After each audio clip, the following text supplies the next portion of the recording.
Everyone. నిన్న జరిగిన India versus south Africa third ODI match లో ఇండియా విన్ అయిన సందర్భంగా ఈ రోజు మార్నింగ్ వాక్ వెళ్తూ నాన్ వెజ్ ఏమన్నా తీసుకొచ్చుకుందామని మా ఇంటి దగ్గరే ఉన్న ఒక చిన్న ఫిష్ మార్కెట్ కి వెళ్ళాను.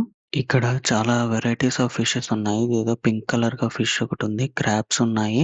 ఆరెంజ్ కలర్ గా ఇంకేదో వెరైటీస్ ఆఫ్ ఫిషెస్ ఉన్నాయి. చాలా వెరైటీస్ ఉన్నాయి ఇక్కడ. అలాగే వంజీరం ఫిష్ కూడా ఉంది. ఇది నార్మల్ ఫిష్. కేజీ వచ్చి 800 అని చెప్పారు. నార్మల్ ఫిష్ కాకుండా పెద్ద ఫిషెస్ కూడా ఉంటాయి. అది కట్ చేసి స్లైసెస్ గా ఇస్తారంట. అది హాఫ్ కేజీ 800 అని చెప్తున్నారు. ఇదంతా మన వల్ల కాదని చెప్పి ఫైనల్ గా ఒక చేప అయితే తీసుకున్నాను. ఇది మా నెల్లూరు సైడ్ గెండి చేప అని అంటారు. చేప రేటు కేజీ 220 అని చెప్పారు. రేటు తగ్గుతుందా అని అడిగాను. కుదరదన్నారు. 210 రూపాయలకి ఇస్తాను అని చెప్పాడు. ఏం పొరపోకు బేరం చేసిన బాలరెడ్డి.